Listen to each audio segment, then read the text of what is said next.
আমাদের ফায়ার সার্ভিসের মহাপরিচালক মহোদয় থেকে, মাননীয় মহাপরিচালক মহোদয় থেকে শুরু করে আমাদের প্রত্যেকে যত বড় বড় ইন্টারন্যাশনাল এবং ন্যাশনাল রেস্কিউয়ার যারা ছিলেন, প্রত্যেকে কিন্তু গতকাল থেকে শুরু করে এই পর্যন্ত আমার মনে হয় একটা সেকেন্ডও কেউ ঘুমায়নি। এবং বড় বড় সব রেস্কিউয়ারদের আমি তথ্য নিয়েছি এবং আমি শুধু এইটুকু বলতে পারি, আমার মহাপরিচালক মহোদয় মনে হয় কম করে হলো 100-র উপরে লোকজনকে বিভিন্নভাবে ফোন দিয়ে জেনেছেন যে কী আসলে করা যায়, কোন ইম্প্রোভাইজ পদ্ধতি ইউজ করা যায়।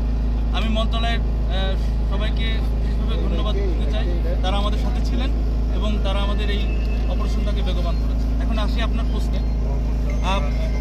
আপনার আর একটা জিনিস একটু বলতে চাই, আমাদের মহাপরিচালক মহোদয়ের পক্ষ থেকে আপনাদের সবাইকে সালাম জানিয়েছেন এবং আপনাদের সবাইকে বিশেষ বিশেষ ধন্যবাদ জানিয়েছেন এবং আপনারা যেভাবে সাথে ছিলেন, উনি আসলে আবেগ আপ্লুত যে আপনারা যেভাবে সাথে ছিলেন ভবিষ্যতেও যেন আপনারা এইভাবে আপনাদেরকে পাই, এটাও আশাবাদ ব্যক্ত করেছেন। তো আমার প্রশ্নে ফেরত আসি। আমি যেটা অলরেডি বলেছি যে এই ধরনের ছোট ছোট আমাদের কিন্তু দুর্যোগগুলো ঘটে আমাদের বিভিন্ন ভুলের কারণে, অসচেতনতার কারণে এবং সাবধানতা না হওয়ার কারণে।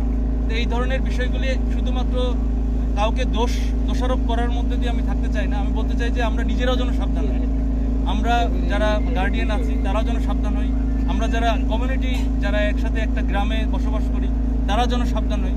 এটা একটা নিজেদের ভিতরে একটা একটা স্লোগান গড়ে তুলতে হবে, যাতে আমরা আর এরকম কোনো মৃত্যু চাই না, আমরা দুর্যোগে কোনো মৃত্যু চাই না। নিজেদের ভিতরে এই বিষয়টা, এই সচেতনতাটা আনতে হবে এবং কাজ করতে হবে। এখন যারা এরকম রেখেছে তাদের বিষয়টা সরকার দেখবেন, সংশ্লিষ্ট কর্তৃপক্ষ দেখবেন, যে প্রজেক্ট সংশ্লিষ্ট যারা মন্ত্রণালয়ে রয়েছেন তারা দেখবেন। এটা আর আমরা এইভাবে বলতে পারবো না, তবে এটা অবশ্যই আমাদের কমিউনিটি লেভেলে আমাদের সচেতনতা বাড়াতে হবে এবং বিশেষ করে সাংবাদিক ভাইদের বলবো যে আপনারা তো সব থেকে বেশি এই বিষয়ে কাজ করে থাকেন, আপনারা সচেতনতা বাড়াবেন যাতে করে আমাদের আর কোনো মৃত্যু আর না হয়।